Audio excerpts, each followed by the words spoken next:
আসসালামু আলাইকুম। এমকে টিভি মানিকুনা টেলিভিশনের পক্ষ থেকে আপনারা সবরে শুভেচ্ছা স্বাগত জানাইয়ার। আপনারা জানেন যে আমরা মানিকুনা নিয়ে গবেষণা করি, মানিকুনা নিয়ে গর্বর খবর হল আমরা ফেসবুকে দেই, এমকে টিভিত রীতিমতো প্রচার করি। আমরা মানিকুনার গর্বিত সন্তানগুলোরে সব সময় তুলিয়া ধরি। অবশ্য আমরা কোনো বদনাম দেই না, এর অর্থ নাই যে আমরা গাঁর বদনাম নাই, দুই একটা থাকলে আমরা ফেইজও আপনারা এটা পাইতে নাই। আর মানিকুনা এমকে টিভি যে একটা আমরা শুধু সুসংবাদ দেই, এলাকার শ্রেষ্ঠ সন্তানগুলোরে তুলিয়া ধরি। আজ আমরা এমন এক মানুষের কাছে আইছি, আমরা এই ওই অত্র এলাকার মাঝে বেঁচে থাকা কয়েকজন মুক্তিযোদ্ধার মাঝে একজন মাত্র, মাঝপাড়ার মাঝে আপনিও মনে হয় জীবিত। আমরা একজন মুক্তিযোদ্ধা, একজন সেনাবাহিনীর অফিসার সাবেক। আমরা তান কিছু গপ শুনমু, যে জিনিস আমরা দেশ বিদেশের সব ভিউয়ার্স সকলে দেখবা। বিশেষ করে আমরা মানিকুনার গর্বিত সন্তানগুলোরে তুকাইমু, আমরা এর আগেও তুকাইছি, ভবিষ্যতেও তুকাইমু, যারার কারণে আমরা মানিকুনাবাসী গর্বিত হয়েছি। আজ আমরা এমন একজন মানুষের খান্দাত আইছি, আপনারা জানেন যে তাই একাধারে মুক্তিযোদ্ধা, সেনাবাহিনীর অফিসার, বর্তমানে রিটায়ার্ড হইয়া আছেন আমেরিকা প্রবাসী। আইজ ভাই সাহেব আইসেন আমরার মাঝে কয়েকদিনের সফরও। আমরা ভাই সাহেবের দুই একটা কথা শুনমু, ভাই সাহেবর কথা আমরা শুনমু, আমরা শুনা লাগি। আপনারা শেষ হয়তো এমকে টিভি দেখরা আমরা লাইক কমেন্ট করিয়া জানাইবা, লাইক দিবা, শেয়ার করবা। মানিকুনাবাসী দুনিয়ার যে যেখানো আসেন আমরার কমেন্ট করিয়া জানাইবা আপনার কোন দেশও আসেন। আচ্ছা, আসসালামু আলাইকুম।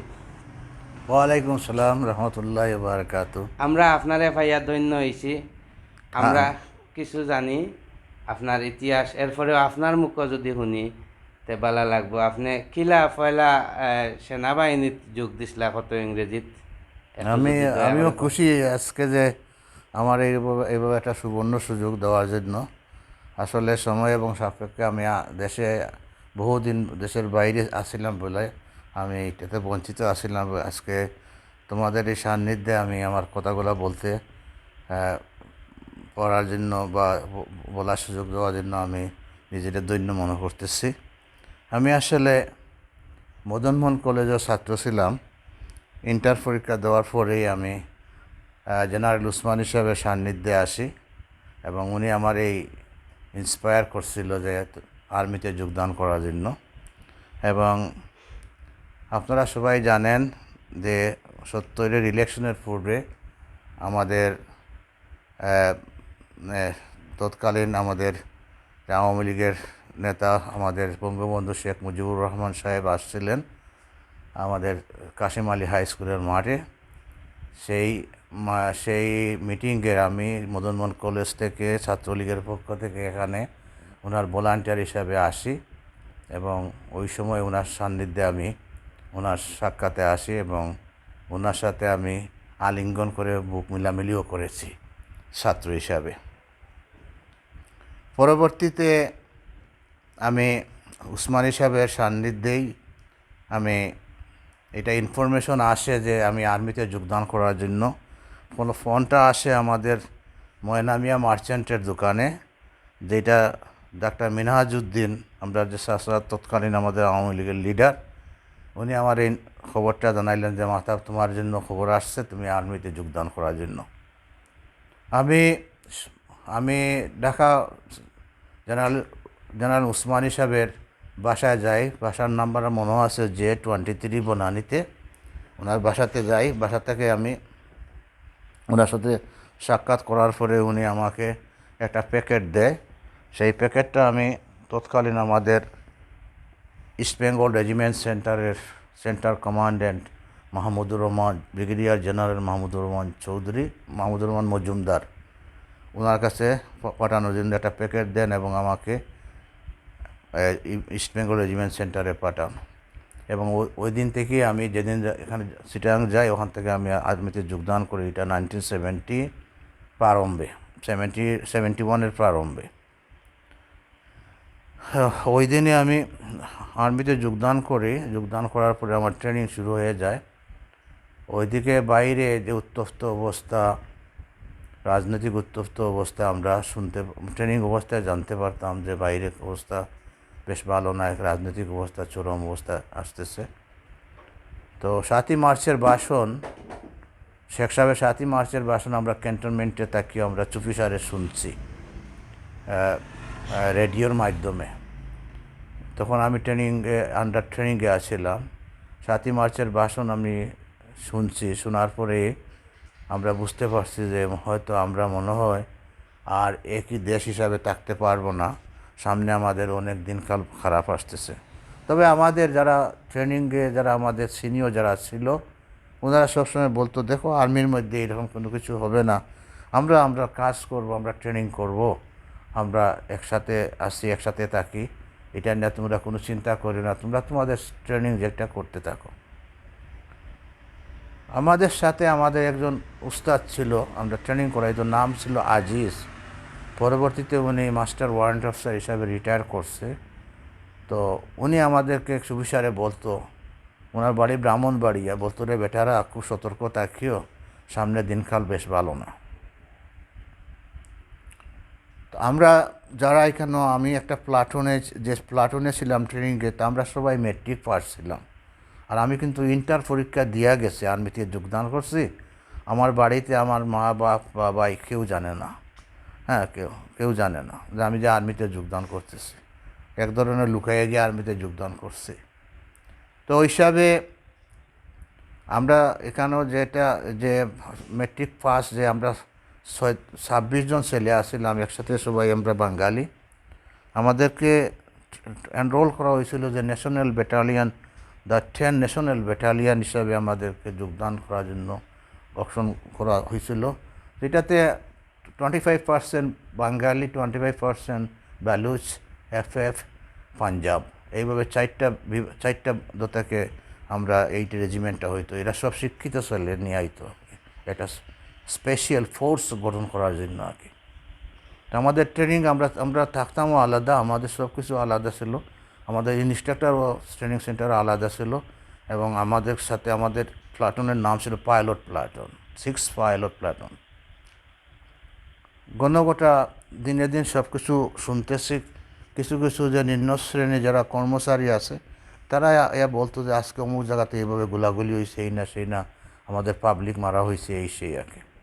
তো আমরা তো ট্রেনিং করতাম, ট্রেনিং করা অবস্থায় আমরা তো এগুলো আর কোনো চিন্তা করতাম না, সবই এইভাবে দিনকাল চলে গেল। গণগোটা 25 মার্চ চলে আসছে। আপনাদের কাছে বলতে চাচ্ছি, এটা খুব কঠিন একটা সময়। 25 মার্চ রাতে 10টার সময় আমাদের একটা রোল কল হয় সব সৈনিকদের। আমাদের সিনিয়ররা আসে আমাদেরকে গণনা করে এবং সবাইকে খাওয়া দাওয়া করছি কিনা, সব ভালো মন্দ সব কিছু জিজ্ঞাসা করে।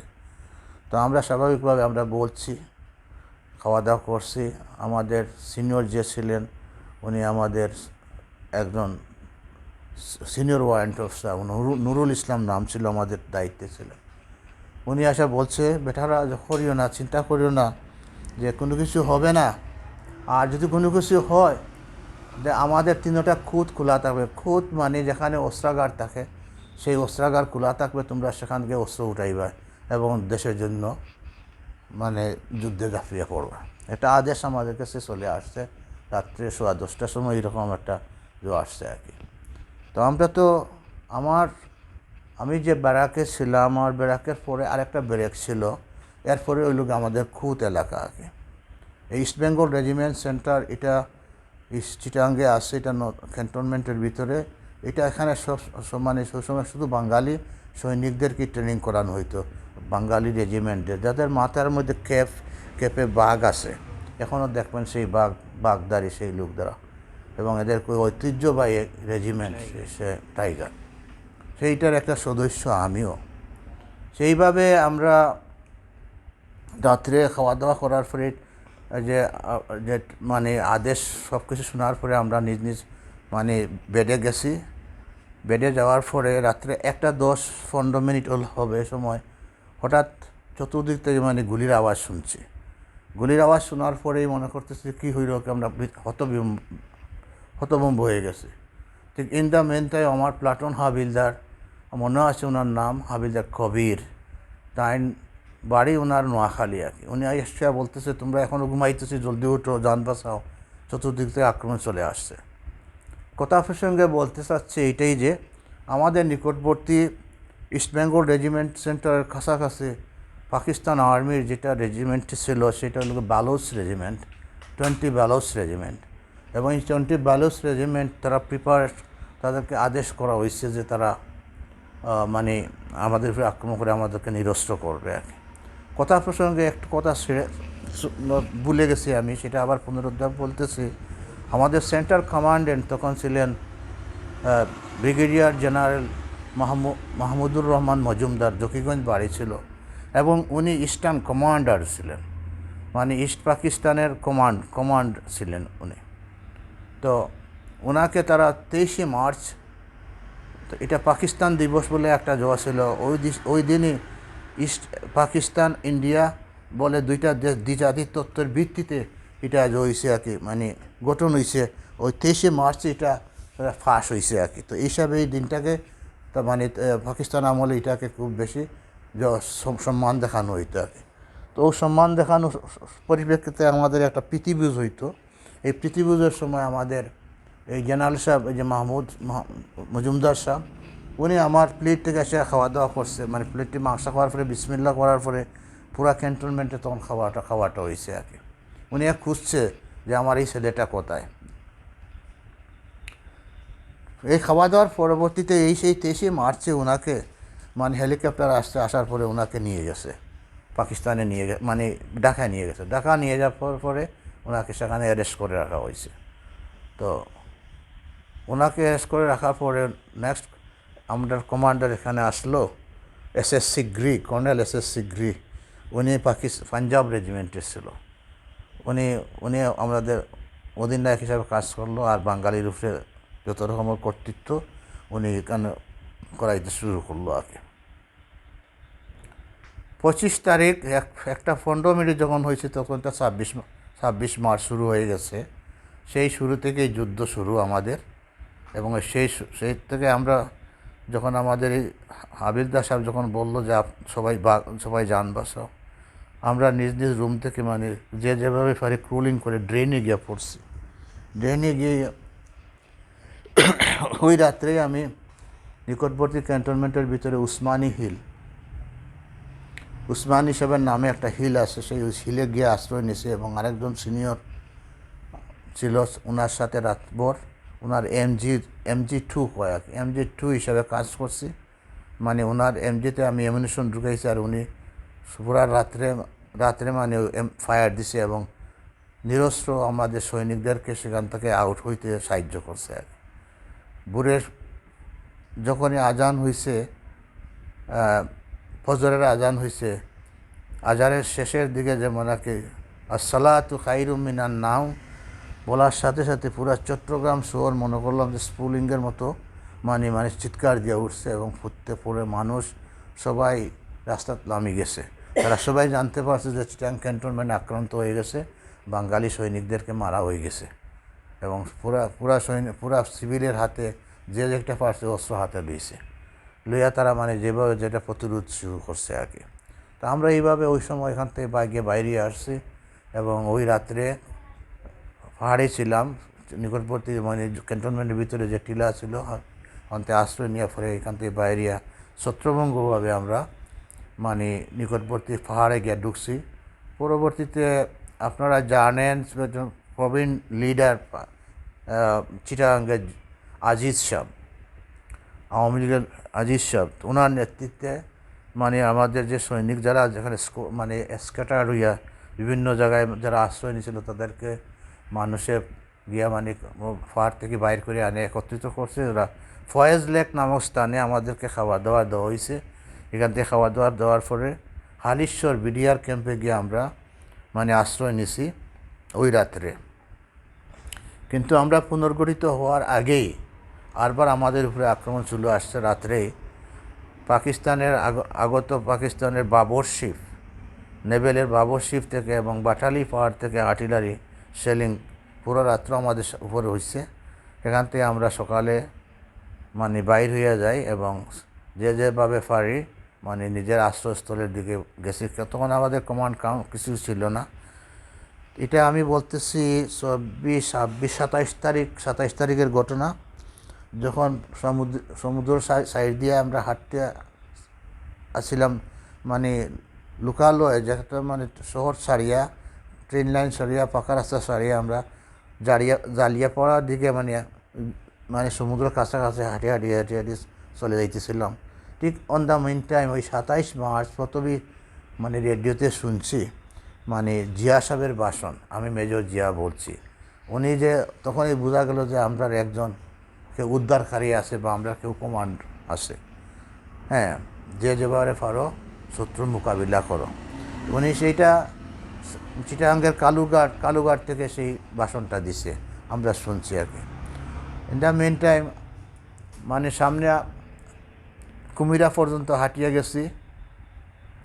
যাওয়ার পরে ওখানে গিয়ে আমাদের লোক পাইছে এবং আমরা মানে প্রতিরোধ সৃষ্টি করছি। জানতে পারছি যে কুমিল্লা থেকে 24 FF রেজিমেন্ট পাকিস্তান আর্মির তারা চিটাগাঙ্গের দিকে আসতেছে, তাদেরকে আমরা প্রতিরোধ করার জন্য। এবং ওখানে একটা যক্কা হসপিটাল আছে, সেই যক্কা হসপিটালে 24 FF রেজিমেন্টে আশ্রয় নিছে। আপনারা জানেন এটা চিটাগাং কুমিরা নামক স্থানে বারোয়াউলিয়ার মাজার আছে। ওই মাজারের সাথে সাথে আমরা মানে রেল লাইন থেকে বাম দিকে মানে অবস্থান নিচ্ছি আমরা আর্মিরা, আর রেল লাইন থেকে ডান দিকে পাহাড়ের দিকে অবস্থান নিচ্ছি আমরা বাঙালি যারা ইপিআরের লোক ছিল। তারা তুমুল যুদ্ধ হয়েছে সেখানে তাদের সাথে সাহস করে, কিন্তু আমাদের তো এত অস্ত্র ছিল না।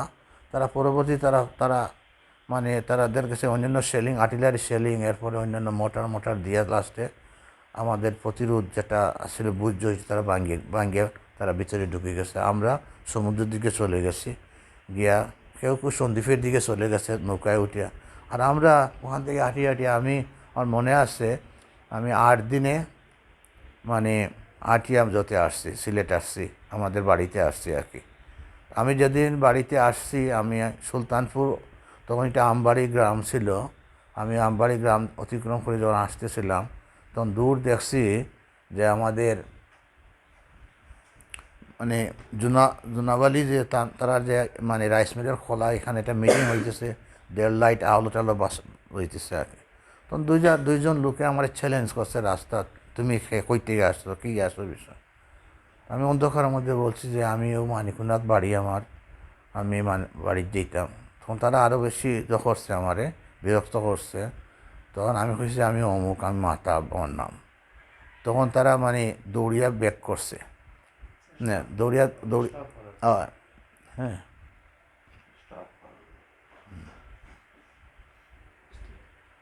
তো এরপরে এখানে মানে এর মধ্যে যে একজন মানে দুজন আমরা গ্রামের পড়ার একজন দৌড়িয়া চলে আসে, মিটিংয়ে বলছে যে মাথা ফসা আসছে। তো মিটিং থেকে অর্ধেক মানুষ দৌড়িয়ে আমার দিকে আসছে, আমার সবাই দৌড়িয়ে নিয়ে মিটিংয়ে নিয়ে গেছে। তখন ডাক্তার চাষা আসলে এখানে মসলুব এটা তাই কোশ্চেন যে ঠিক আছে এখন তারে বেশি মাথায়ও না, এটা তারা একটু রেস্ট দাও, বাড়ির যাও, এরপরে কথাবার্তা হইব না। তখন আমি 2-1 কথা হওয়ার পরে আমার বাড়িতে নিয়ে আসা হয়েছে এবং ও অবস্থায় আর কি বাড়িতে আসার পরে তো এলাকার মানে বেটির বাড়ি যাতে সবাই আসে পায়ে জোড়া হয়ে গেছে আর কি। তো গোসল করে খাওয়া দাওয়া করছি, যখন মনে হইলাম যে কত বছর পরে মানে এই রাত্রে ঘুমাইলাম আর কি, ওই আর কি। পরবর্তীতে আবার মানে সপ্তাহখানিক ভিতরেই আমরা মানে টনু দাদার খোলার মধ্যে আমরা ট্রেনিং শুরু করি, মুক্তিযুদ্ধের ট্রেনিং শুরু করি আর কি। এদিকে গণগোটা পাকিস্তান আর্মিরা ফেঞ্চুগন দখল করে ফেলছে। এরপরে আস্তে আস্তে আমরা রাস্তা মানে জায়গা ছাড়িয়ে আমরা ইন্ডিয়ার দিকে সবাই গেছি কি আর কি। এইভাবেই আমরা মানে পরবর্তীতে জীবন গেছে আর কি। এরপরে আপনি কোন সেক্টর? সাব সেক্টর 4 এটা অধিনায়ক অধিনায়ক মানে প্লাটুন কমান্ডার রসিব আলী সাহেব, পরে বীর বিক্রম, তাই ক্যাপ্টেন হিসাবে রিটায়ার হয়ে মারা গেছেন ওতে বাড়ি গিলাছড়া। আর আমি আসলে মানে ট্রেকিংয়ে থাকতাম বেশি, মানে গোয়েন্দার কাজে থাকতাম। আর তখন ক্যাপ্টেন আব্দুর রৌফ আছিল আমাকে সাব সেক্টর কমান্ডার। পরে তাই মেজর জেনারেল ইয়া রিটায়ার্ড, মানে মারা গেছেন, রিটায়ার করছেন, মারাও গেছেন আর কি। ওভারঅল 4 সেক্টর কমান্ডার ছিলেন লেফটেন্যান্ট জেনারেল সিআর দত্ত আর কি। কিন্তু তার আন্ডারে বাকি সেক্টরগুলো আসছিল আগে, সাব সেক্টর 4 আসছিল আর কি। আচ্ছা, এখন জানতাম স্যার লম্বা ইতিহাস আমরা শুনলাম আপনি কিলা গেলা যুদ্ধ। এইখান থেকে আমরা পয়লা যে জিনিস পাইলাম, আর একটু পিছনে যাই। আপনি যে ল কলেজ যে মদন মোহন শুরু করছেন, এর আগে আপনার প্রাইমারিটা কোন জায়গাত? প্রাইমারি মানিকুনা তো আমাদের, আমি আর একটু আগে যাই, আমি একটা কাশি দিব, যখন স্টপ করে দাও।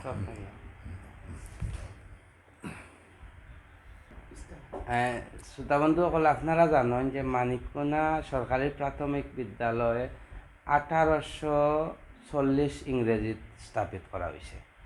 এই হিসাবে আমি নির্দ্বিধায় কইতাম পারি যে আর মাত্র 15 বছর পরে আমরা সরকারি প্রাথমিক বিদ্যালয়ের 200 বছর হইব। কেউ কইছেন সিলেটর প্রথম, কেউ কইছেন দ্বিতীয়, কেউ তৃতীয়। আমি সঠিক হিসাব জানি না, তবে আপনারা কমেন্টও জানাইবা আপনার স্কুল কত ইংরেজিত হয়েছে।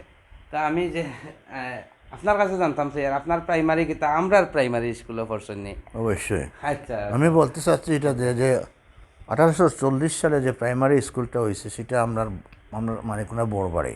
আচ্ছা, এই বড়বাড়ির সাথে মানে আমার পূর্বপুরুষ, আমার বাপ, তার সবাই এটা যেটা কইছে নাকি, আমার দাদা হাজি সিকন্দর আলী। এখন এখানে আমার ভাই এখনও জীবিত আছেন, মাসুক মিয়া। এবং তানরে আমার জন্যই পাঞ্জাবিরা প্রথমে ধরে নিয়ে গেছিল ঘর থেকে আমারে সন্ধান দেওয়ার লাগিয়া, এবং নদীর পাড়ে নিয়ে গেছিলো হাত বান্ধিয়া, যে তার পাঞ্জাবেরই নিয়ে গেছিলো তানরে মারিয়া পানিতে ভাসানোর জন্য। সৌভাগ্যবশত আমরা চাচা মতাহির আলী, তমসির আলী তাই আমরা চাচা, তাই তখনকার পাকিস্তান আমলে মেম্বার ছিলেন। এবং তাই যখন সার্টিফাই করছেন আমার এই বাতিজা মুক্তি নাই, আমার এই বাতিজা মুক্তি নাই, এই বাতিজা গৃহস্থ করে, এই বাতিজা কোনো দোষ নাই। তো তাই সাফাই দেওয়ায় আমার ভাই তখনকার ওই গুলি থেকে বাঁচিয়া যায় না। তমসির আলী বলতে কুটু মেম্বার? আচ্ছা, কুটু মেম্বার। আচ্ছা, যে নামে মানুষ চিনে না আর কি, কুটু মেম্বার। আচ্ছা, তে আপনার প্রাইমারি হইল কি, আমি বলতে চাচ্ছি যে এই প্রাইমারি আমি প্রথম ফোর্সি আইয়া আমরা এই বাড়ির স্কুল বাঙ্গে নেওয়ার পরে আমরা আপনারা জানেন আব্দুল বাড়ি, আমরা বাড়ি চাষা, তার বাপর নাম ছিল আব্দুল লতিফ। তাইন মানে একটা গড় বানাইয়া দিছিল তার জায়গাতে গাঙ্গর ফারো, ওখানে ওই প্রাইমারি স্কুলটা চলতো আর কি। তখন টিচার আসছিলেন আমাদের রইসালি মাস্টার, আমাদের গ্রামের কদুপুরের একজন টিচার আসছিলেন। না, কদুপুরের টিচারের নাম না, হ্যাঁ, ফুরকান আলী মাস্টার। এই দুইজনের নাম আমার মনে আছে। তারা আমরা আর আব্দুল কাইম মাস্টার আমরা রাখি। লাস্টে এই স্কুলটা ভাঙিয়ে নেওয়ার পর এটা মাঝপড়াত আসছিল। পরে এটা ভাঙিয়ে নেওয়ার পরে আমরা পরবর্তীতে ক্লাস করি। আমাদের রইসালি যে টিচার আসলো, হ্যাঁ, ইয়াবরদার ভাই, তান বাড়িতে পূর্ব গড়ে, তার মানে আমরা তান গড়ের মাঝে চৌকির ফুরিতে বসে আমরা ক্লাস টেস্ট করতাম প্রাইমারি স্কুলে। আমরা গর্বের সহিত বলতে পারি মানিকুনা শিক্ষার জন্য প্রসার এই রইসালি দাদা তান বাড়ি যে স্কুলটা, এটা তাই যে তখন আমরা গ্রামের মানুষের যে দান খসলা, এটার জন্য ফলপ্রসূ হয়েছে। আজকে আমরা মানে দেশ বিদেশে আমরা কথা বলতে পারতেছি। প্রাথমিক শেষ, এরপরে না, এখান থেকে প্রাইমারি স্কুলটা পরবর্তীতে আমাদের গ্রামের মানুষরা সবাই মানিকগঞ্জ বাজারে এস্টাবলিশ করে, এবং মানিকগঞ্জ বাজার থেকে পরে এটা মানে ওই যে নতুন স্কুল যেটা আমরা মানিককুনা প্রাইমারি ওখানে আছে। মানিককুনা বাজারে প্রাইমারি থেকে আমি সেন্টার পরীক্ষা দিই, এবং ফেঞ্চুগঞ্জে আমি সেন্টার পরীক্ষাতে ফেঞ্চুগঞ্জে আমি ফার্স্ট হই। পুরা ফেঞ্চুগঞ্জের যে পরীক্ষাটা হয়েছে এটা সেন্টার পরীক্ষা বলতো আর কি, এটাতে আমি ফার্স্ট হই মানিককুনা থেকে আর কি। এটা হইল গিয়ে আমার।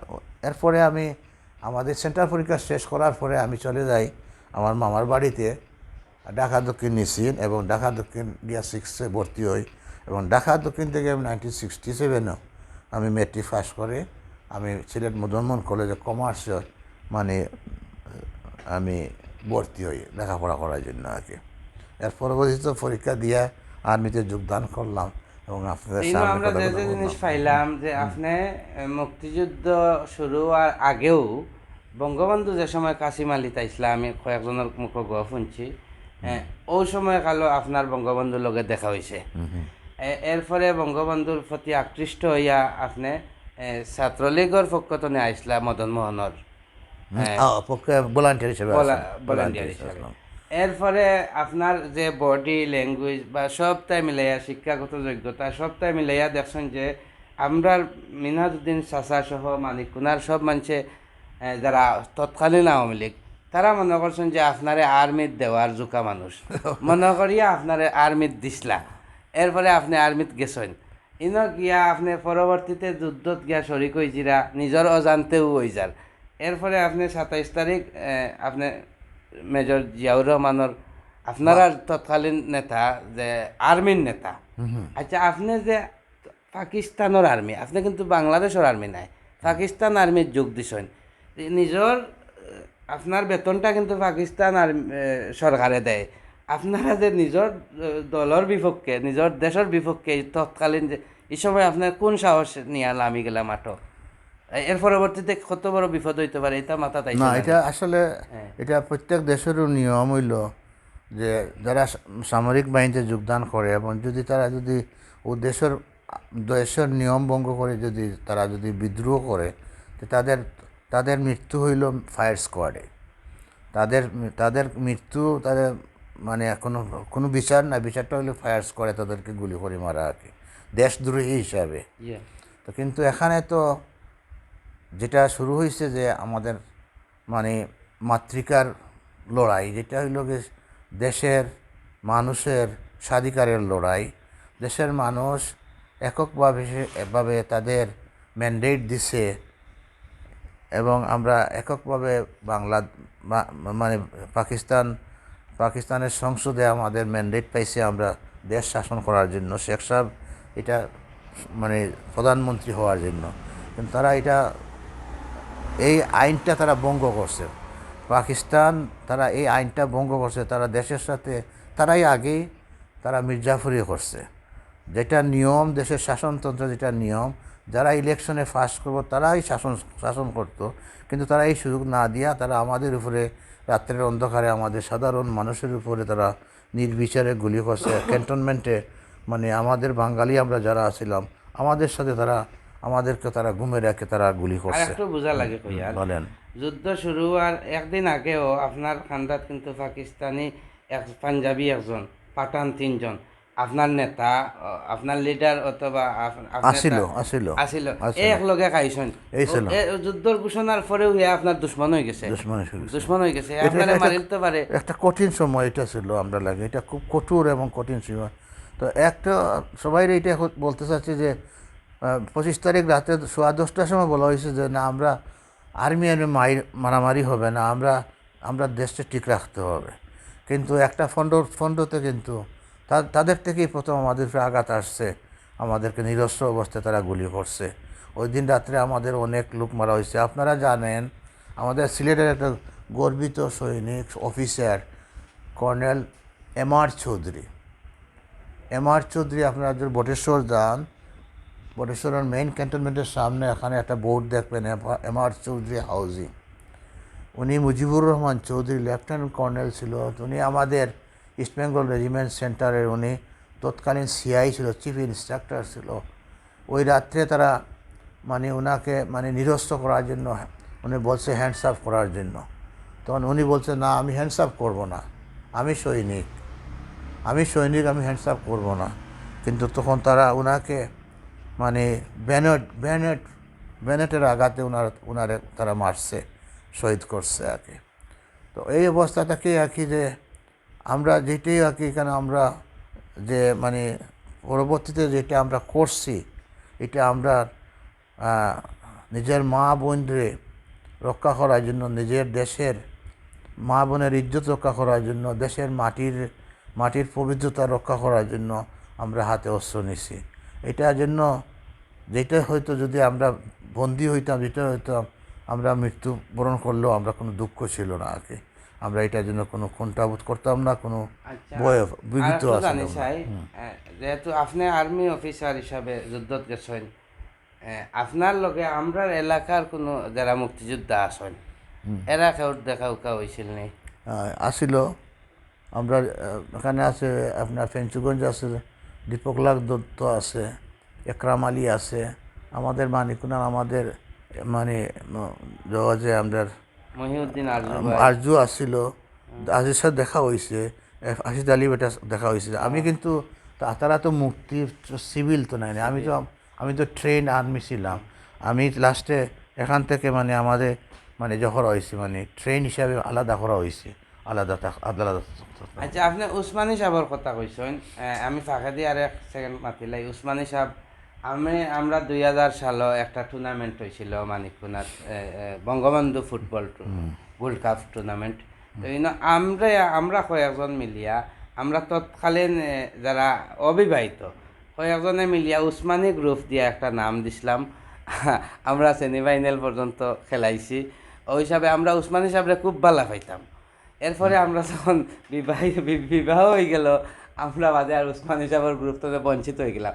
উসমানী সাহেবরে আমরা খুব ভালো পাইতাম বা এখনও পাই, যেহেতু তাই বাংলাদেশের মুক্তিযুদ্ধের সারবাদী নায়ক। এর আগেও আমরা লেখা দেখছি, মাঝখানেও একটু কইসন বাদে মুক্তি বাহিনী টানিলছেন। তান একটা টিকেট আছিল, ও পোস্ট অফিসের টিকেটও মুক্তিযুদ্ধের সার্বাধিনায়ক বঙ্গবীর এম.এ.জি. উসমানী, আমি পুরানা একটা জিও পাইছি। পরবর্তীতে তান টেনশন কি মুক্তি বাহিনীর সার্বাধিনায়ক। আচ্ছা, উসমানী সাহেবের লগে আপনার কেমন ঘনিষ্ঠ কতখান দেখা সাক্ষাৎ হয়েছিল? উসমানী সাহেব তো আমি আগেই বললাম যে উসমানী সাহেব আমার ইলেকশন থেকে মানে ওনার কর্মী হিসাবে আসছিলাম আমাদের মানিকুনাতে। সরকারি নির্বাচন। আর আমি প্রকাশ করি ওইটাই আর কি যে স্টুডেন্ট হিসাবে মানিকুনার, কলেজ স্টুডেন্ট হিসাবে মানিকুনার আমি একমাত্র মানে তখন ডাক্তার মিনাজউদ্দিনের রাইট হ্যান্ড ছিল আমাকে। আর আমরা গ্রামের অন্যান্য যারা মানে স্টুডেন্ট ছিল তারা কিন্তু সক্রিয়ভাবে মানে ছাত্রলীগ বা এইভাবে আর কি মানে মানে আওয়ামী লীগকে তারা সাপোর্ট করে নাই, আমি যা বুঝছি আর কি।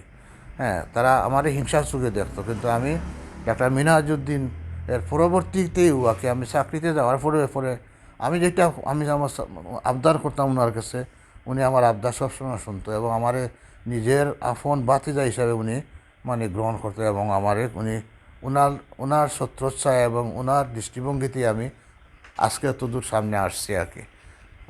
উনি আমারে খুবই নিজের ছেলের মতোই উনি মানে লালন পালন করে যখন সে গাইড করছে। শ্রোতা বন্ধু সকল, আপনারা জানেন যে আমরা যে ডাক্তার মিনহাজউদ্দিনের কথা তাইন কইরা, এই ডাক্তার মিনহাজউদ্দিন আহমদ আমরা ফেঞ্চুগঞ্জ আওয়ামী লীগের আমৃত্যু সভাপতি আসলা। জানি না 15-20 বছর হইব। এর আগে তাই দলের বিভিন্ন পদে আসলা, কিন্তু তার সবচেয়ে বড় একটা পরিচয় আছিল তাই দল মতো ঊর্ধ্বে থাকিয়া ফেঞ্চুগঞ্জবাসীর গর্বিত একজন সন্তান। তান মরার পরে প্রমাণ হয়ে গেছে আওয়ামী লীগ, বিএনপি, জাতীয় পার্টি, জামাত সব দলের হাজার হাজার মানুষ, হাজার হাজার বিবৃতি। আমার খুব সৌভাগ্য হয়েছিল মিনহাজউদ্দিনের খান্দা বিরার। আপনারা জানেন আমি সব সময় মিনহাজউদ্দিনের কথা কই, বিভিন্ন জায়গাত কইছি। মিনহাজউদ্দিনে আমারে তান একজন মানুষ আছিল, আপনারা গেদাই যে কুটুলার গেদাই কইতা, তো গেদাইয়ের কাছে আমার খবর পাঠাইতা যে আমার শাহিনরে কইসাইতো। তো আমি মাসে 15 দিনে একবার তানরে দেখা যাইতাম শেষ সময়। তো আমি একটা কথা প্রসঙ্গে বলতেছি শাহিন, আমি যে উসমানী সাহেবের কথা বাকি রয়েছে আর কি। জেনারেলি উসমানী সাহেব যুদ্ধের পরে আমি প্রথম আমি একটা ট্রেনিং করি, সেই ট্রেনিংয়ে আমি মানে আর্মি থেকে সেই ট্রেনিংয়ে আমি সবচেয়ে ভালো ফল করে এবং আমি মনোনীত হয়ে যাই ইনস্ট্রাক্টর হিসাবে আর কি। এবং তখন আমি বাংলাদেশ মিলিটারি একাডেমির অফিসারদের ট্রেনিংয়ের ইনস্ট্রাক্টর হিসাবে আমি নিয়োজিত হই, মানে ফিজিক্যাল অ্যান্ড স্পোর্টসের ইনস্ট্রাক্টর হিসাবে আর কি। আমি জেনারেল উসমানী সাহেবকে যখন মানে ওই যে কে একটা জানে জাহাজ আর কি একটা মানে বিভাগে ওনাকে মন্ত্রিত্ব দেওয়া হইল, নৌপরিবহন মন্ত্রী হয়, তখন আমি ওনার সাথে সাক্ষাৎ করার জন্য যাই। জানি আপনারা সবাই জানেন যে আমার আব্বা এক সময় মানে জাহাজে চাকরি করতেন, এবং সেই সিমেন হিসাবে আমি চাইছিলাম এটা কি আমার আব্বার এই কাগজপত্রগুলো দিয়ে আমার বড় ভাই মাসুক মিয়াকে জাহাজে ওনাকে চাকরির জন্য ব্যবস্থা করার জন্য। ঢাকাতে ওনার অফিসে যখন যাই, ওনার গেইটে মানে তখন তারা আটকে রাখছে আমার ভিতরে কোনো অ্যাপয়েন্টমেন্ট আছে কি না। তখন উনি দেখছে আর কি যে আমি দাঁড়াইছি গেইটে আর কি, কিন্তু ওই অবস্থায় উনি চিনতে পারছে এই ছেলেটা মানিক কুনার, এই ছেলেটা মানিক কুনার আমার কর্মী। তো আমি গেইটে এটাই বলছিলাম যে আমার ওনার সাথে দেখা করার জন্য কোনো অ্যাপয়েন্টমেন্ট লাগবে না, আপনারা ওনাকে আমার নাম বলেন, আমি মানিকুনার, এই আমার নাম এইটা, আমার গ্রাম মানিককুনা, আমার নাম এইটা। আর তখন উনি ওখান থেকে দোতলা থেকে উনি শাউট করছে, এরে আসতে দাও, এরে আসতে দাও। আমি ভিতরে চলে গেছি, যাওয়ার পরে উনি নিচে নামছে, আসার পরে আমি মানে আমার আর্মির কায়দায় ওনাকে আমি স্যালিউট করছি। সেটা করার পরে উনি হাত মিলাইছে, হাত মিলানোর পরে বলতে তুমি কোথায় আছো এখন? বলে স্যার আমি আপনার দোয়ায় আমি বাংলাদেশ মিলিটারি একাডেমিতে ইনস্ট্রাক্টর। বলার সাথে সাথে উনি মানে উনি যে যতই হালকা আপনারা পাবেন না কেন, ওনার হাতের যে করমর্দন অত শক্ত ছিল এবং অত শক্তিশালী ছিল, এটা অনেক শক্তিশালী মানুষের হাতেও এইরকম শক্তি আমি অনুভব করি নাই। উনি টান দিয়ে নিয়ে আমাকে বুকে নিয়ে জড়াইয়া দিয়ে বলছে, আমি জানি এই ছেলে, তোমরা ছেলেরাই আমার ভালো করবে। এই কথাটা উনি বলছিল, আমি জানি তোমরা আমার এই ছেলেরা ভালোই করবে। উনি এই মন্তব্যটা আমার করছে। ঠিক সেই মন্তব্যটা উনি পরবর্তীতে উনি গেছে যাতে লন্ডন গেছে, লন্ডন মানে বার্মিংহাম আর আওয়ামী লীগের ওখানে ওনাকে মানে শুভেচ্ছা দেওয়া হয়েছে।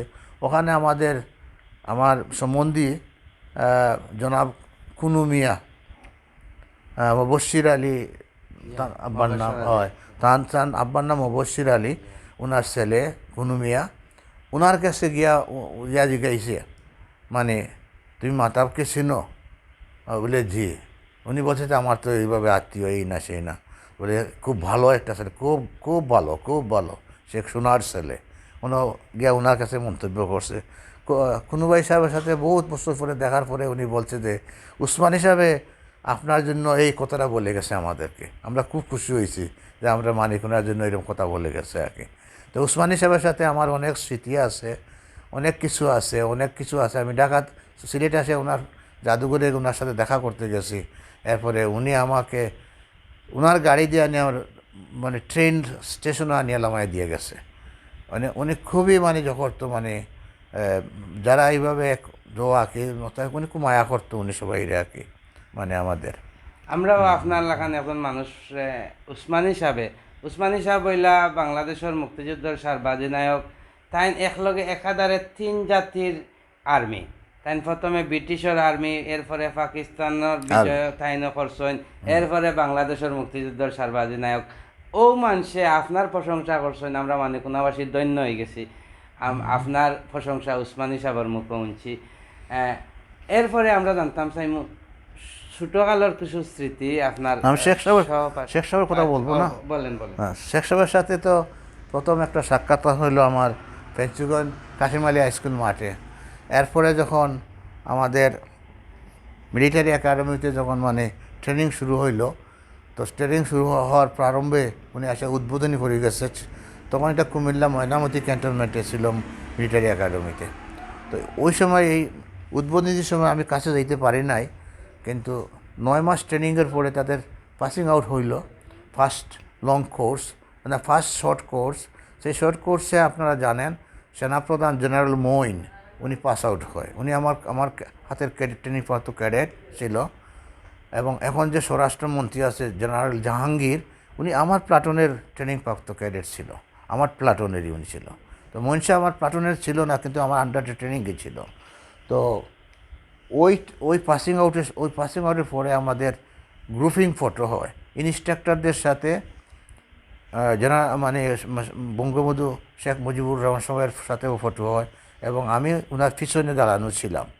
তো ফটো শেষ হওয়ার পরে উনি উঠার পরে আমাকে দেখে আরে বলতেছে এত ছোটো আর্মি। তখন সাথে যারা অফিসাররা ছিল ওরা আগে বলতেছে স্যার এরা তো বাংলার আগুন স্যার, বলে হাসতেছিল। আমার মানে খুব জগত করে। তো তখন আমার মানে আমি ছোটো ছিলাম, তো একবারে পুরোপুরি দাড়ি মোছো ঠিক মতো উঠে নাই আর কি। এই অবস্থায় আমি আর্মিতে ভর্তি হয়েছি তখন। এই আমার দ্বিতীয় দুর্ভাগ্য, আমার এই গ্রুপিং ফটোটা আমার এক কলিকে উনি মানে ফটোটা নিয়ে মানে কপি করবে বলিয়া নিয়ে গেল। উনি ওনার বাড়ি কুমিল্লা, নাম আব্দুল খালেক। এরপরে উনি পোস্টিং চলে যায় আমার রাখিয়া, পোস্টিং চলে যায়, আমার ফটোটা দেয় নাই। আর পরবর্তীতে ওনার সাথে আর সাক্ষাৎ হয় নাই, আর আমি আমার এই ফটোটা আর পাই নাই। আমার এটার জন্য আমি খুব মানে ফিল করি, এখনও ফিল করি আর কি, এখনও ফিল করি ওনার সাথে আমার ফটোটা আমি হারাইলাম আর কি। আমরা যে বর্তমান সেনাপ্রধান জেনারেল ওয়াকারুজ্জামান, তার লগে আপনার কতটুকু? আপনারা আপনারা আপনাদেরকে কী বলবো, বাংলাদেশ মিলিটারি একাডেমি বলতে যেখানে ইনস্ট্রাক্টর মানে বলতে আপনাদেরকে নির্দ্বিধায় বলতে চাচ্ছি আর কি, যে বাংলাদেশ আর্মি আমরা কয়েকজনের হাতেই প্রতিষ্ঠিত হয়েছে। মানে গ্রাউন্ডে আমরা যে ট্রেনিং করাইছি সেটা আমরা কয়েকজনই আছে, যেটা আমরা এই আর্মিকে আমরা প্রতিষ্ঠিত করছি। জোর গলায় বলতেছি, যে যেখানে শুনতেছে, কোনো প্রতিবাদ করার কোনো স্কোপ নাই। আমি সে একজন ইনস্ট্রাক্টর, একজন আছে আর্মার্ড কোর থেকে রিসালদার মেজর, উনি মুজিবুর রহমান, রিসালদার মেজর পরবর্তী captain, honorary captain Maksudur Rahman, আমি সিনিয়র ওয়ারেন্ট অফিসার মাহতাব। এইভাবে আমরা 12 জন লোক ছিলাম এই আর্মির জন্য নিবেদিত প্রাণ। আমরা এই আর্মিকে প্রতিষ্ঠিত করছি। যে যেখান থেকে থাকুক, যারা অফিসার আছে তারা শুনতেছে, তারাও যদি শুনে এটা তারা অজুরেই সেটার সাক্ষ্য দিবে। এবং এইটা এখনও স্পন্দন আছে এই বাংলাদেশ মিলিটারি একাডেমিতে। আপনারা বলে শুনে শুনে অবাক হবেন, যে 57 জন অফিসার, জন অফিসার পিলখানাতে হত্যা করা হয়েছে, সেই 57 জন অফিসারের মধ্যে 54 জনই আমার ক্যাডেট ছিল, আন্ডারে ট্রেনিং প্রাপ্ত ছিল। আমার নাতি এক প্রশ্ন করছেন যে জেনারেল ওয়াকার সম্পর্কে। উনি জেনারেল ওয়াকার উনি 15 লং কোর্সে ছিল। আমি তখন আমার আন্ডার, আমি তখনকার সেখানকার বিএইচএম কয়েকে ব্যাটালিয়ান সিনিয়র মেজর, আমি এখানে দায়িত্ব ছিলাম, ইনস্ট্রাক্টর ছিলাম। এখন বাংলাদেশ এয়ারফোর্স, বাংলাদেশ আর্মি, বাংলাদেশ নেভিতে যারা মানে কর্নেল থেকে নিয়ে যত ঊর্ধ্বতন যারাই আছে সবাই আমার আন্ডার ট্রেনিং প্রাপ্ত। আমি মিলিটারি একাডেমিতে একাধারে আমার 30 বছর সার্ভিসের 17.5 বছর আমি মিলিটারি একাডেমিতে ইনস্ট্রাক্টর ছিলাম। লাস্টে আমি মিলিটারি একাডেমি থেকে রিটায়ার হয়ে আসছি। পরবর্তীতে আমি 11 বছর আমি এই মিলিটারি একাডেমিতে আমি ইনস্ট্রাক্টর ছিলাম, যেখানে 3 বছর থাকার নিয়ম। আমাকে কর্তৃপক্ষ আমাকে এক্সটেনশন করে আমার 11 বছর সেখানে আমারে রাখছে। আমি খুবই নিষ্ঠার সাথে আমি একাডেমিতে কাজ করে আসছি। এবং আজও আর্মি আমাকে স্মরণ করে। এই ট্রেনিংয়ের সময় মিলিটারি একাডেমিতে যারা অফিসার আছে সবাই আমার কথা স্মরণ করে, আমার ট্রেনিং সম্পর্কে। তাহলে আমি না, আর কয়েকজন নাম বললাম। আমাদের বাংলাদেশ মিলিটারি একাডেমির যে জাদুঘর আছে, জাদুঘরে আমাদের নাম মানে ওনার বোর্ডে স্বর্ণাক করে লেখা আছে। এটা স্বর্ণাক করে লিখে রাখা হয়েছে। শুধু এটা আমরা খালি গোল্ড করা নয়, এইভাবে রাখা আছে আমাদেরকে তৎকালীন আমাদের ফটো আমরাও নিয়ে। আপনার লাগানে একজন মানুষ ফাইয়া, আমরাও দৈন্য, আমরা মানিকুনাবাসী গর্বিত। আমরা মানিকুনার কৃতি সন্তান। অত officer, major general Shakil Ahmed মারা গেছলা ও যাওয়ার সময়। তাই বিডিআরের প্রধান ছিলেন। আপনারা যে বলতেছেন সেটা এখন দেশ স্বাধীন এর পরেই আমি আর্মিতে থেকে বাইর হওয়ার পরে যে কয়েকজন সেনাপ্রধান হয়েছেন, এর মধ্যে কয়েকজনই আমার প্লাটুনের ট্রেনিং প্রাপ্ত, আমার ডাইরেক্ট আন্ডার ট্রেনিংয়ে ছিলেন। যেমন আমি নাম বলতে জেনারেল মুবিন, জেনারেল বেলাল, এরা আমার ডাইরেক্ট জেনারেল কয়েকজন আছে ডাইরেক্ট আমার প্লাটুনের। এবং ওনারা চৌকুশ ক্যাডেট হিসাবে বিএমএ থেকে পাস হয়েছে। এটা একটা অধ্যায় বাংলাদেশ মিলিটারি একাডেমি। এটা শুধু মানে বাংলাদেশের মধ্যে সীমাবদ্ধ নয়, এটা আন্তর্জাতিক লেভেলের। এবং এখানে ট্রেনিং হয় আপনাদের শুধু আর্মির নয়, যেটা আপনার সিভিল প্রশাসন, অ্যাডমিনিস্ট্রেশন, যারা ডিসি হয়, যারা ইউনো হয়, যারা অন্যান্য কর্মকর্তা হয়, সচিব হয়, সবাই এখানে 3 মাসের ট্রেনিং করতে হয়। এখন এক মাস হয়েছে, কিন্তু সবার এখানে ট্রেনিং করা লাগে, আমাদের কাছে গিয়ে ট্রেনিং করা আচ্ছা লাগে। আপনি আচ্ছা আমরা আপনার একটা ভিডিও ক্যাসেট লইয়া আইসলা বসনিয়ার যুদ্ধ থাকে কত ইংরেজিত আমার সঠিক ইংরেজিটা মনে হন না, আমরা সারা বাজারের মানুষে জেনারেটার চালাইয়া ভিডিও দেখছি আপনি আছেন বসনিয়ার যুদ্ধ গেছলা কত ইংরেজিত বা এটা আপনার 1994 এবং 95 এখানে 14 মাসের একটা আমাদের সময় আমরা কাটাইছি। এটা সেকেন্ড ইউনাইটেড নেশনস ফোর্স হিসাবে আমরা এখানে গেছি। প্রথম আমাদের আর্মি গেছে আপনার গালফ ওয়ারে, সেটা হইল গিয়া কুয়েত যখন অকুপাই করলো, ইরাক এসে অকুপাই করলো, ওইটাকে মানে উদ্ধার করার জন্য আমেরিকা আর্মি আসলো, এবং আমেরিকা আর্মির সাথে বাংলাদেশ আর্মি সেখানে কাঁধে কাঁধ মিলে কাজ করছে। সেই সুবাদে সেখান থেকে বাংলাদেশ আর্মির যে অ্যাক্টিভিটিস আমেরিকা আর্মি দেখছে। আমেরিকা আর্মি দেখার পরে যখন জাতিসংঘতে যখন ওই ঠিক সেম প্রবলেম আপনার বসনিয়াতে হয়েছে, বসনিয়াতে যে মুসলমান অধ্যুষিত তারা বেশি, তারা মানে বুটে ফাঁস হয়, তারা তাদের শাসন, মুসলমানদের হাতে শাসন না দেওয়ার জন্য সার্বিয়ানরা, এখানকার যা খ্রিস্টান অধ্যুষিত এলাকার সার্বিয়ানরা, তারা আগেতেই পাওয়ার থাকতো, এবং তারা এই সুযোগ না দেওয়ার জন্য মুসলমানদেরকে পাওয়ার দেয় নাই। তা থেকে তাদের মানে গৃহযুদ্ধ শুরু হয়ে যায়। এই গৃহযুদ্ধের ফলস্বরূপ বসনিয়াতে অসংখ্য মুসলমান মারা হইতেছিল, এবং এই মুসলমানদেরকে এখানে একটা এলাকাতে মানে রক্ষা করার জন্য, সেভ করার জন্য বাংলাদেশ আর্মিকে নিয়োগ করার জন্য তখনকার জাতিসংঘতে আমেরিকার যে প্রতিনিধি আছেন, উনি এটা প্রস্তাব উঠায় যে এখানে বাংলাদেশ আর্মিকে আনা দরকার, এবং সেই প্রস্তাবে এককভাবে সবাই মানে নির্দ্বিধা ভোট দিয়ে বাংলাদেশ আর্মিকে সেখানে পাঠানো হয়। এবং বাংলাদেশ আর্মিকে সৌভাগ্যবশত আমার রেজিমেন্ট সেখানে যাওয়ার সুযোগ পায়, 10 বেঙ্গল রেজিমেন্ট, এবং এটা 10 মেকানাইজড ব্যাটালিয়ন রূপ ধারণ করে সেখানে আমরা যাই। 1420 আসছিলাম, 1420 আসছিলাম, অফিসে আসবে সব মিলাইয়া 1420।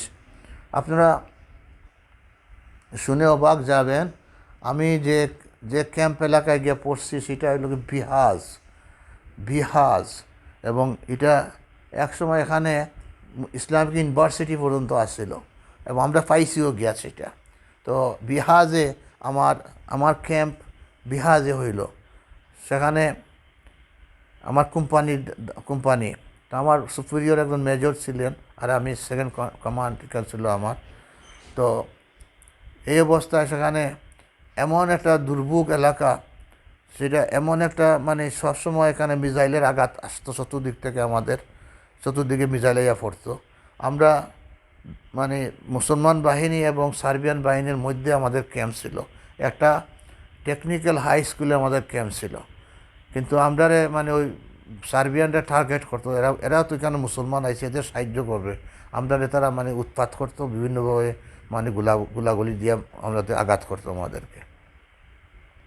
এতে কি আমাদের কিছু লোকও মারা গেছে, মানে অনেক আহত হয়েছে, কিন্তু আমরা পিছ ছাড়ি নাই। পরবর্তীতে আমাদেরই মানে ছত্রছায়ায়, মানে আমাদের এই সমঝোতায় এটা মানে যুদ্ধ বন্ধ হয়, এবং সেখানে বসনিয়া হার্জেগোভিনা স্বাধীন একটা দেশ হিসাবে প্রতিষ্ঠিত হয়, এবং তাদেরকে আমরা স্বাধীন হিসাবে দেখি এখানে আসি। তারা মুসলমান বেশি এখানে আছে। কিছুদিন আগে আপনারা দেখছেন ওই এলাকাতে আমাদের কিছু বাঙালি ইটালি না কোন দেশে যাওয়ার জন্য সেখানে গিয়া কীভাবে জঙ্গল ক্রস করিয়া তাদের এলাকাতে ঢুকছে। এই বসনিয়া আমরা যে এলাকাতে ছিলাম ওইরকম একটা এলাকাতে যাওয়ার পরে যখন তারা জানছে বাঙালি, তখন তাদেরকে অত্যন্ত আদর করছে, এবং তারা শীত কাপড় এটা সেটা সব কিছু দিয়ে সাহায্য করছে, বাংলাদেশের নাম শুনিয়ে আর কি, এবং তারা সাহায্য করছে কোন দিকে গেলে ইটালিতে যাওয়া যায় সেই সহযোগিতাও তারা করছে। তারা এখনও বাংলাদেশের নাম তাদের বাচ্চাদের মুখে মুখে এখনও আছে।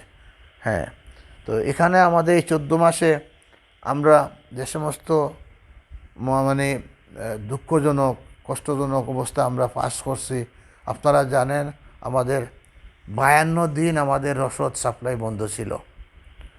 আমি যে ক্যাম্পে ছিলাম এই ক্যাম্পের 52 দিন আমাদের খাবার বন্ধ হয়েছিল। কিতার লাগি আমরা যে খাবারের যে রাস্তাটা অতিক্রম করা হইতো সেই অতিক্রম এখানে মানে সার্বিয়ানদের ক্রস করে যাওয়া লাগতো। তারা খাবার একটাইয়া আমাদের খাবার 3-4 দিন নষ্ট রাখিয়ে নষ্ট করে দিত। আমাদের কাছে পচা খাবার গিয়ে পচতো, আমরা এগুলো ফালাইতাম হইতো। এবার আমাদের কাছে কোনো খাবার ছিল না। আমরা ফ্রান্স আর্মি থেকে আমরা দায়িত্ব নেই, তাদের কাছ থেকে আমরা কিছু খাবার তারা যাওয়ার সময় দেওয়া যায়, প্যাকেট খাবার। এই প্যাকেট খাবার 1 থেকে 5 পর্যন্ত ছিল হালাল খাবার। এরপরে ছিল মিক্স আপনারা একটা বলতে চাচ্ছি না আর কি, তো মিক্স খাবার ছিল। কিন্তু সারভাইভ অফ লাইফ এটা আমাদের ট্রেনিংয়ের একটা অংশ। যদি আমরা বাঁচতে হয় অনেক সময় আমরা অনেক কিছু করে বাঁচতে হয়। আপনারা দেখেন যে আমাদের সৈনিকরা ট্রেনিংয়ের সময় সাফও খায়, এটা আমাদের ট্রেনিংয়ের অংশ। কারণ সৈনিক হিসাবে আমাদেরকে বাঁচতে হবে করার জন্য। তো সারভাইভ অফ লাইফ হিসাবে আমাদেরকে অনেক কিছু খাইতে হয়েছে, করে আমরা বাঁচছি। পরবর্তীতে কিন্তু আমাদেরকে খাবার আনি দেওয়া হয়েছে। আমাদের ফোর্স কমান্ডার ছিল, সেটা উনি ছিল ফ্রান্সের। আমরা এখানে 43,000 আর্মি ছিলাম বিভিন্ন দেশের। হ্যাঁ, এর মধ্যে 1420 আমরা আসছিলাম আর কি। তো 43,000-এর মধ্যে একটা বড় অংশ আমরা আসছিলাম একটা দেশের হিসাবে আর কি। তো আমাদের খাবার পৌঁছতেছে না। জেনারেল লেফারলো ওনার নাম ছিল, মানে ফ্রান্সের কমান্ডার ছিল। তো ওনার ওয়াইফে সবসময় ওনাকে লজ্জা দিত যে তুমি ভাত খাইতেছ, তুমি খাবার খাইতেছ, তোমার বাংলাদেশ ব্যাটালিয়ানে খাবার পাইতেছে না, তাদের জন্য তুমি কী করতেছো বলে। হ্যাঁ, পরবর্তীতে আমাদের কাছে আসছে, আমাদের ক্যাম্পে আসে শপথ করে গেছে যে আমি আমার ফ্রান্স জাতির কসম করে বলতেছি আমি তোমাদের জন্য খাবার নিয়ে আসতেছি। এবং উনি আসছে একবারে ওনাদেরই ফ্রান্সের এখানে যারা আর্মি আছে তাদের ছত্রছায়ায় ফাইটার আনছে, উপরে ট্যাঙ্ক নিচে দিয়া খাবারটা নিয়ে আসছে। এটা জাতিসংঘে শুনছে, কিন্তু জাতিসংঘতে পারমিশন না নিয়ে উনি বলছে আমি আমার ফ্রান্সের জাতির কসম করে বলতেছি তোমাদের কাছে আমি খাবার নিয়ে আসতেছি। এবং উনি আনিয়ে খাবার দিছে। বলেন।